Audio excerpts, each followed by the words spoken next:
Les Léopards de la RDC sont en demi-finale de cette compétition après leur victoire sur le Rwanda, pays organisateur, 2-1. Score du match, il a fallu, je l'ai dit à l'ouverture de ce journal, beaucoup de suspense, attendre les prolongations pour que Bompumba puisse marquer le but libérateur. Retour sur le film du match. C'est le Congo qui est le premier qualifié pour les quarts de finale, pour les demi-finales du CHAN. Comme à la CAN Guinée-Équatoriale 2015, la République démocratique du Congo s'invite au dernier carré du CHAN 2016. Premier pays qualifié en demi-finale.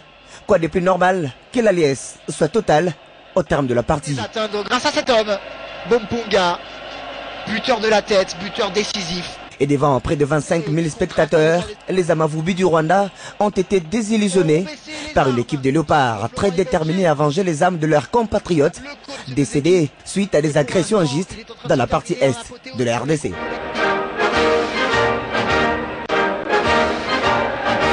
Très inspirés, les hommes de Florent Ibenge ouvrent la marque dès la 10e minute grâce à cette frappe limpide signée Doxa Jikanji.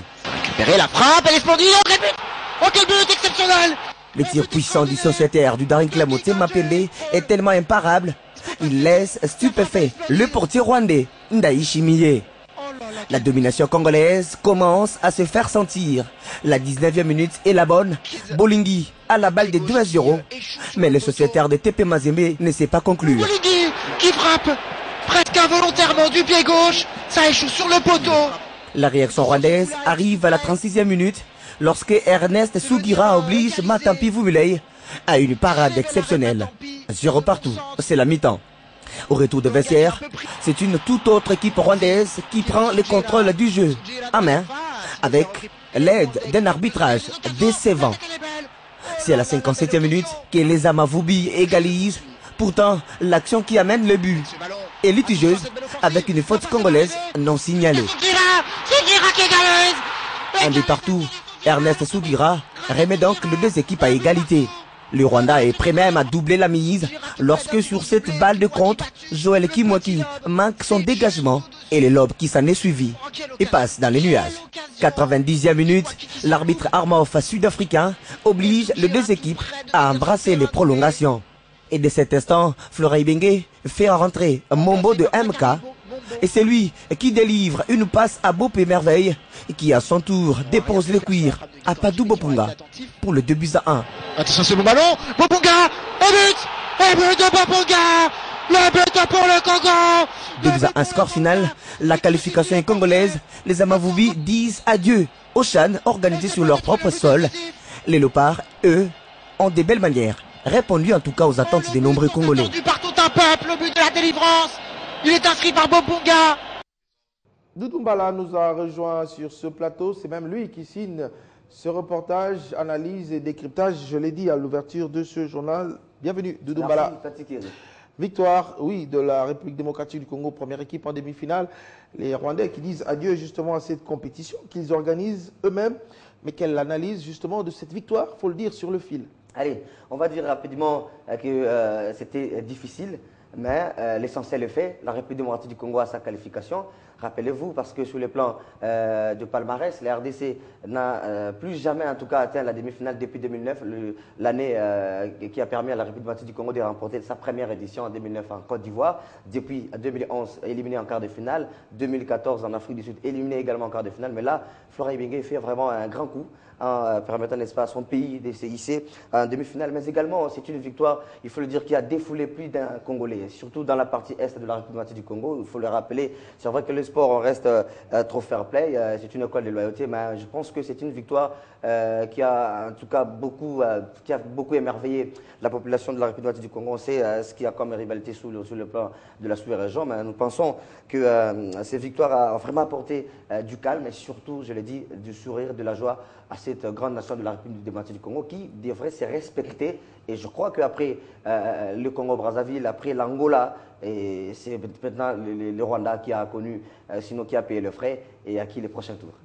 Voilà, on va parler de l'arbitrage. J'ai suivi votre analyse n'est-ce pas, surtout, vous avez fait le plateau tout à l'heure, la première mi-temps, l'arbitrage, comment jugez-vous cet arbitre sud-africain? Allez, moi, vraiment, Paty, je n'arrive pas à comprendre.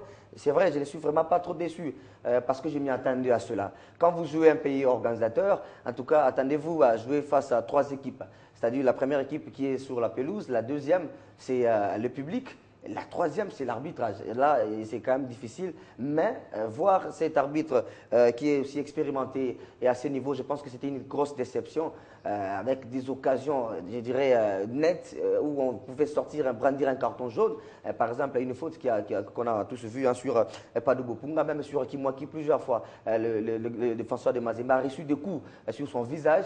Mais au vu aussi de tout le monde, au vu aussi de l'arbitre et même de l'assistant numéro 2, comme cette scène que nous revivons, voilà, on a marché sur Bolingui voilà. Et l'assistant 2 était sur place et qui n'a en tout cas rien fait, et aucune réaction. Et heureusement que les hommes de Florent Ibenge étaient vraiment tranquilles, ils calment, ils ont joué voilà, leur jeu. Il y a l'arbitre qui est là. Voilà, c'est incroyable. Et ça, je crois qu'il faudra, j'en appelle en tout cas à la conscience de la Confédération africaine de football. Ça n'honore pas le football africain. Le football africain a besoin des arbitres. On a vu à la Coupe du Monde, le Brésil perdre 7-0 en demi-finale, s'il vous plaît, d'une Coupe du Monde. Hein, l'arbitre, à aucun moment, a failli. Je crois que ces jours-là, l'Allemagne était très forte et il fallait accepter. Et heureusement qu'aujourd'hui, les dieux étaient un tout petit peu congolais. La République du Congo a eu raison de son adversaire. Alors, cette étape des quarts de finale est passée. Il faudra maintenant réfléchir sur la demi-finale. Il faudra attendre le Mali ou la Guinée. Alors, donc, comment est-ce qu'il faudra aborder justement la suite de cette compétition? Alors, c'est plutôt la Zambie. Et la Guinée que la RDC est en train d'attendre. Voilà. Ça sera un match difficile, on le sait, surtout quand vous jouez la Zambie, les Chipolo Boys, un voisin, ce n'est pas toujours facile. On se rappelle encore de cette demi-finale de 2009. C'est d'ailleurs cette demi-finale qui a permis à ce que nous puissions découvrir un certain Singoluma Given qui a vite été acheté par Mazembe. Je crois que la RDC ici, présentement, doit revivre encore ce match. Surtout Florent Ibenge, le staff technique, doivent revivre ce match. Il y a eu des insuffisances, surtout sur le plan offensif, hein, notamment Luvumbu Nzinga qui voulait être individualiste. L'avant-centre Bolingi Pangui, tout le temps manquait de réalisme. Je pense qu'il y a mieux de faire. Il y a par exemple un certain Jean-Marc Mundele qui est sur les bancs. Parmi les cartouches, Mombo Zakari qui a aujourd'hui délivré la passe pour le deuxième but. Je crois qu'il y a plein de cartouches et que Florent Ibenge puisse également donner l'attention à tout le monde. Je crois que la RDC peut aller très loin. Merci Doudou Mbala pour cette analyse en rapport avec cette victoire de la République démocratique du Congo. Il faut le dire, première équipe à se hisser en demi-finale. Tout à l'heure, la Côte d'Ivoire aussi qui a battu, il faut l'attendre aussi les prolongations, 3-0, n'est-ce pas, le Cameroun qui avait battu également la République démocratique du Congo au premier tour. Merci pour cette analyse. Merci. Et là, je voudrais également dire un grand merci, surtout au gouvernement congolais qui n'a ménagé aucun effort. Vous le savez, le ministre des Sports est sur place. En tout cas, jusque-là, on n'a entendu aucun problème à ce qui concerne les primes des matchs. Je crois qu'il faudra dire un coup de chapeau. Et ça doit se continuer comme ça parce que la course est encore longue. Voilà, merci. Et toujours en rapport avec la victoire des Léopards de la RDC, nous avons joint à chaud, je l'ai dit bien à chaud, notre envoyé spécial au Rwanda, Valdo Simon Yamba, qui retrace aussi l'ambiance qui a régné à Kigali après la victoire des fauves congolais sur les Amavoudi du Rwanda. Kigali est tombé. Les Congolais venus de partout ont célébré cette victoire avec rien à dire.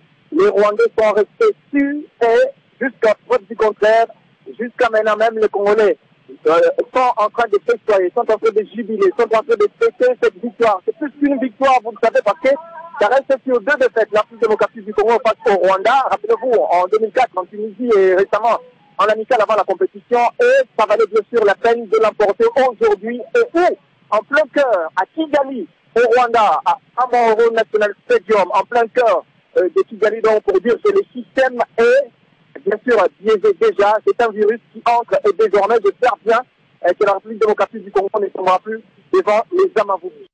Et là, vous écoutez, hein, ce sont les supporters qui sont en train de saluer la sortie de Léopards. Les Léopards sont salués. Et vous l'écoutez là, nous sommes en plein Kigali, ils sont en train de sortir à bord de leur bus.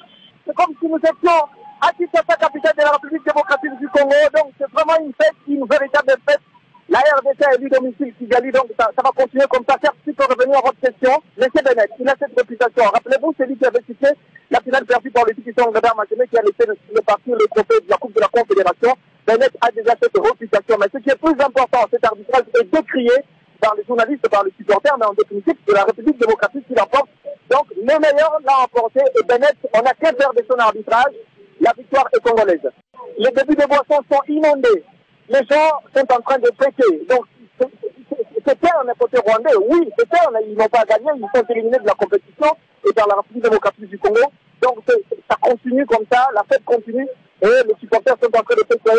Il faut la fêter. C'est une victoire très significative pour non seulement la nation, non seulement le football, mais pour tout le peuple, pour toute la population de la République démocratique du Congo, en commençant par le numéro 1, son président. L'homme du match, désigné par la Confédération africaine, c'est Luvumbu. Luvumbu Nzinga a été élu homme du match. Il y a lieu d'espérer mieux avec cet entraîneur. C'est quelqu'un qui est en train de faire l'unanimité. Il est en train d'écrire à sa manière l'histoire du football de la République démocratique du Congo. Il n'y a pas eu, avant que je m'abuse, je n'ai pas connu mieux un entraîneur avec cette réputation. Un Congolais a cette réputation à la fois avec son club et les équipes nationales de la République démocratique du Congo. Donc minimum, sinon maximum de respect à Florent Ibenge Ikwangé.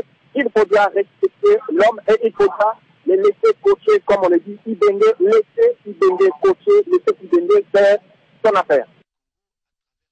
Voilà, réaction à chaud donc de notre envoyé spécial Valdo Simoyamba depuis Kigali, retour à Kinshasa. Et oui, que dire justement de la ville de Kinshasa, siège des institutions de la République démocratique du Congo, ville qui était en effervescence, en ébullition, après justement cette victoire de buts à 1. Pour les Congolais, cette victoire face au Rwanda vaut plus qu'une finale du championnat, une victoire historique, une victoire pour l'honneur. Retour sur l'ambiance de Kinshasa.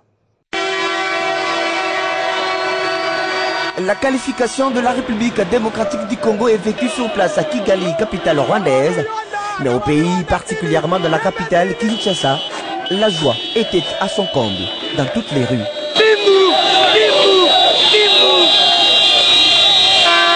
Ici, nous sommes sur l'avenue de la Libération, ex-24 novembre, où chauffeurs de taxi, mototaxi et d'autres Congolais manifestaient leur joie sous une ambiance de fête. La victoire a une portée symbolique, disent ces Kinois. Rwanda tirele biso makambo ya bale Rwanda za kuna te papa nanga naza osepela makasi tobande totala bongo bagani biso isusu te wana na toboya yango ekoki pona bango ndengo wana tosokoli voisin. C'est la joie, on peut pas se contenir maintenant. Une victoire méritée parce que l'arbitrage était à la cause des Rwandais. Et alors là, finalement, on leur a montré la justice. En tout cas, je suis très content. Très content, pourquoi? Parce qu'on ne peut pas concevoir, en tant que Congolais, les Rwandais puissent nous battre. Non. Vite, nos caméras sont allées recueillir les avis des politiques, puisque la rencontre Rwanda-République démocratique du Congo était également suivie partout. Et voici ce qu'ils ont déclaré. D'abord, c'est une victoire du premier sélectionneur congolais, le plus grand coach, Joseph Kabila Kabange. Félicitations à Ibenge, qui est le coach technique, et félicitations au peuple congolais, qui a su soutenir le peuple congolais, même là au Rwanda, ils sont là. Et ça annonce les moments fructueux de l'année 2016. Je dédie cette victoire à Joseph Kabila. Je ne peux que dire à Joseph Kabila une seule phrase et un seul mot. Joseph Kabila, Ouméa! Le Rwanda humilié chez lui, battu et abattu. La RDC est en demi-finale, mais la chicote c'est poursuivre. La RDC est en demi-finale après le Congo-Brazzaville, l'Angola, le Rwanda. La chicote c'est poursuivre. Autre chose, deuxième jour des travaux à la réunion du bureau de l'APEF au Cambodge. Le rapport de la commission politique a été présenté par les présidents des assemblées qui ont procédé à l'examen justement de la situation politique dans l'espace francophone. Réagissant à ce rapport, le président de l'Assemblée nationale de la RDC et président de l'APEF, Aubin Minakou, a démontré la nécessité de l'organisation du dialogue politique en RDC ainsi que les objectifs de ces assises initiées par le chef de l'État, Joseph Kabila. Détail avec Crispin Chibassou. Après la cérémonie d'ouverture, les délégations présentes à la réunion du bureau de l'APEF au Cambodge ont débuté les travaux par l'audition des rapports des commissions. Parmi les rapports présentés figurent les rapports de la commission politique de l'APEF. Présenté par Jacques Legendre, sénateur français, ces rapports a été examiné par le président d'Assemblée et le président des sections de l'APEF. En réaction, le président de l'Assemblée nationale de la République démocratique